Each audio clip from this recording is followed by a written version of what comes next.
Frogs. Let's talk about frogs. They hip, they hop, they must be stopped. After my last game jam, I kinda wanted to try and convince myself to take a long break so I could avoid burnout. This would be the intelligent decision to make, and of course, that's why I chose not to make it. The idea started off simple. What if I entered a game jam and made a game about kicking frogs? The whole idea for this game just revolved around the idea of mass violence against frogs. And since last time the game jam I did was unranked, I decided why not? Let's take my frog kicking passion into a ranked jam. And so I did. I entered the mini jam 200. The theme of the jam was freedom and the limitation was finite quantity. This was perfect because in my mind, what is more freeing than kicking a frog? I had money on my hands. The only problem I had is that I needed a frog so I could truly pull this off. I did what anybody would do in my situation and go to itch.io. The only frog I could see that was going to work for this project was an astronaut frog, which I found. I had many different ideas for this game. I knew what kind of theme I wanted to go for visually here, so off the Unity asset store I downloaded this Vaporwave skybox and I started working on the kicking mechanic for the frog. This was the most important part because if you can't kick the frog, then the whole idea falls apart. I mean, we're literally selling the game on the idea of kicking a frog. We can't not have kickable frogs in the game. So that was the first thing I made and it instantly filled me with unbridled joy. Imagine if they made like a cool noise, like boo! Boo! It was next to nothing I'd ever felt before. Instantly I knew I had money on my hands. Confidence started to shake over me. It was like an adrenaline rush I'd never felt before. I instantly started working on the meteor mechanic. Basically for this I have 3 different types and they're kind of like the lights on a traffic light. So I've got red, which is the bad one, I've got yellow, which is the good one, and I've got green, which is also the good one, but I didn't really know why it was the good one yet. It's okay, we have 3 different types of meteors. This was pivotal to the design of the game. Without these meteors, there would be nothing to kick the frogs at, and if there's nothing to kick the frogs at, it's still very funny, give or take. But it's not quite as funny as it should be. I spent a couple of hours setting up a system that would spawn these meteorite prefabs and shoot them towards the player. This wasn't too hard to do, but it was a pain to get them to actually shoot in the right direction. And I spent most of the time working on this, adjusting them anyway, so whatever you're seeing here, it was a big headache. That also reminds me, speaking of funny frog kicking antics, what would be funnier than having them in prime kicking position? I took the time, because the model was rigged luckily, to go in and make some poses for the frog when you are committing violence against it. This would make it funnier because it would make the frog look afraid. And that would be funny. This is all about funny. Alright, but back to the meteorites. First of all, I needed them to break. They didn't currently break. That was a problem. You could kick frogs into them, but it would just collide because it was 2 rigid bodies. I actually needed to break the meteors and do something when they break. But before that, I wanted to make the game stand out and look a little more unique. I was going for this Vaporwave retro style, but I thought what would really look cool was if I added like a toon shader of some sort, so I could do some cell shading around the frog and around the meteorites and other stuff. So that's something I ended up pursuing that was relatively easy to do. And no, I did not make it myself because I hate the shader graph. I instead found a shader on the asset store and used that instead. Alright, with the meteorites breaking, it was starting to take shape a little more. I also made sure that the meteorites could break the platforms when they collided, but I'll give you a little spoiler alert, this didn't end up being too fun, so I ended up getting rid of this entirely in the final product and making it more Fruit Ninja-like. So yeah, I just wasn't feeling it. Every good game has a HUD, and some of them have bad HUDs. I was hoping this wouldn't be one of them, so I ended up making a little temporary HUD, which actually ended up being the final HUD, and it just shows the controls of the game at the bottom right. It shows your total frogs that you have in the top right. You only have a certain amount because, again, the limitation of the jam is finite quantity, so I wanted to put that up there to show the player how many they've got. And then I also had a timer in the top center, but I ended up removing this later for a different mechanic. But all in all, it was a very, very simple HUD. I also got a little picture of the frog in game to put up there to make it more charming. and I was kind of happy with how that turned out. Now, as fun as it was to kick frogs in my playtesting, it wasn't fun to have almost no feedback to doing it. I would fix this, however, by making an effect that would come out of their rear end when you kick them to give off the impression that they are traveling at Mach 10. So I went into Unity's particle editor, which, by the way, no shade, but I think it's better than Unreal Engine's. And by better, I just mean I like it more. I'm sure Unreal's is a million times better, but I really like Unity's. I have a great time using it. And so I made what I thought looked like a little cloud smoke effect that would trail out behind the frog when you do punt it. And I thought it came out really, really good. Should be noted that the shader is definitely doing a ton of heavy lifting here, but that's okay. I feel like that's pretty common with most effects nowadays, so not something I'm going to beat myself up about. I really like the effects, and it wasn't just effects I needed for this frog. I also wanted the noise that it would play when you kick it, so I went into Audacity and made a very simple but admittedly very funny sound when you kick the frog.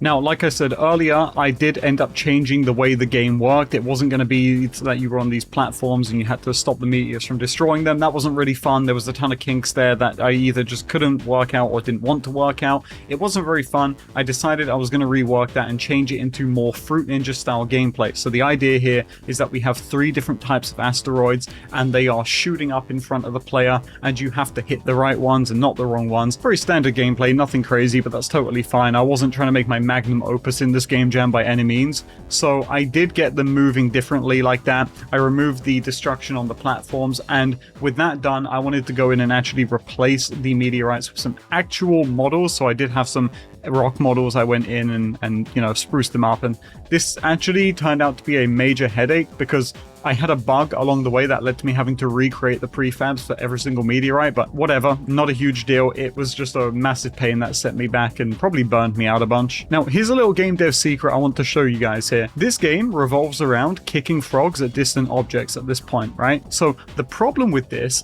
is that it's very difficult to hit stuff when they're moving at that speed in the distance. I need a way that I can actually fix this so that the player almost feels like a god at the game without even knowing that they're a god. You might be familiar with the term coyote time with platformers, which basically means that the game cheats for you and lets you make jumps that you really shouldn't, but it makes the game feel better overall. I basically gave these frogs coyote time in the form of size expansion. When you kick a frog, it's always going to look to the player like it's at the same size. However, what's actually happening is as it's traveling through the air, I'm increasing the scale and the hitbox of the frog so that you can hit stuff in the distance extremely easy, and to the player, they can't really tell what's happening at all. I know in the background that I am cheating for the player to help them hit stuff. But of course, like I said, to them, they have no idea what's going on. All right, back to kicking. This was very fun. We had been kicking for hours now. Kicking was the center of the game, but what's more fun than one kick than 2 kicks? I decided you should be able to punt the frog in a different direction. Right now, it's more of a chip kick that punts it upwards and doesn't do it too fast. I wanted to add a punt kick, which would make the frog travel further faster and also lower down at a smaller angle. So that's what I did. I made the bindings left mouse button and right mouse button for this, and I thought that made it very, very fun to play and it was enjoyable. And I think the different type of kick did add a lot to the game, so that's good. Now, I was running out of time for the jam, so I wanted to get the important stuff in, which was a main menu and also an ending. UI, honestly, is one of my least favorite things to do in Unity. I think it's fun to design the idea of UI, but making it in the inspector, I don't enjoy it personally. So I didn't put too much work into this, but all in all, I think it came out okay. I also added a little how to play screen so that the player would at least know what they're doing when they jump in. I think that's a pretty overlooked part of game design, but I wanted to make sure that the player knew what they were doing. Now, there's one element of this game which I haven't spoke about in detail yet, but I think it's time we rip the band-aid off. You see that little button there on the main menu? Well, I'd like to take a moment today to talk about something which is very important and honestly was part of the inspiration for this game from the very start. Of course, I haven't brought that up yet because I wanted to leave it as one big reveal right here. But on the main menu, there is a button that says report to PETA. Because as an organization, PETA is very, very against the idea of abusing animals. And I'm sure a lot of people seeing this game or seeing this video so far are going to be outraged. I mean, why is he trying to make such a big deal and market the abuse of animals. He's sick in the head. And that's totally valid, which is why I added a button on the main menu where you can report my game to PETA so that they can take action and stop the abuse of animals.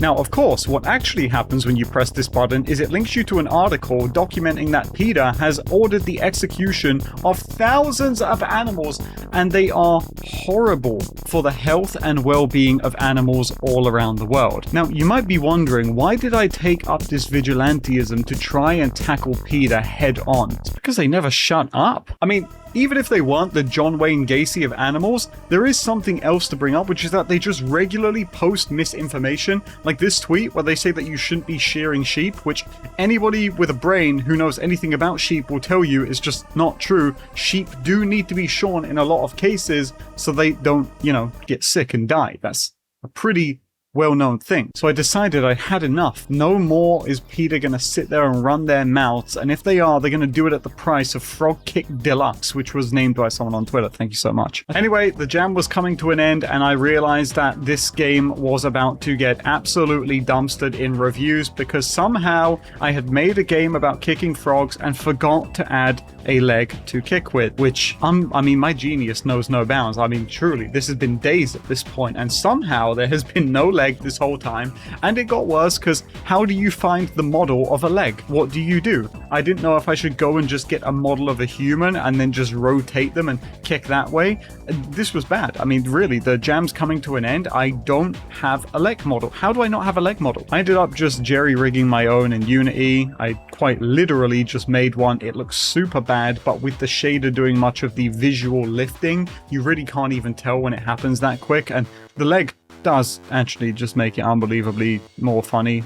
I feel like it's inarguable, to be honest. And with the leg added to the game, the ending in place, it was finally time to wrap up, and with just 4 hours before the end of the jam, I went ahead and submitted my game. What a relief. All in all, I think the game is pretty mediocre, but that doesn't matter because what actually matters here is the true objective of this game. Number 1, kick frogs. Number 2, kick PETA. And I think I achieved both of those missions. We've got a big button on the screen you can press to learn more about PETA's atrocities against animals, and we've even got gameplay that lets you kick frogs to feel how PETA feels every time they rescue your chihuahuas. And if that's not punk rock, then I don't know what is. Anyway, that's going to do it for this Game Jam video. If you guys enjoyed, please leave a like on the video and sub to the channel. Big thanks for the support on the last video. It was very, very motivating. And yeah, if we could hit 100 subs on the new channel, that would be pretty cool. So if you want to go ahead and hit the sub button, I'd appreciate it. And I'll check you all later. Stay safe, and thanks for watching.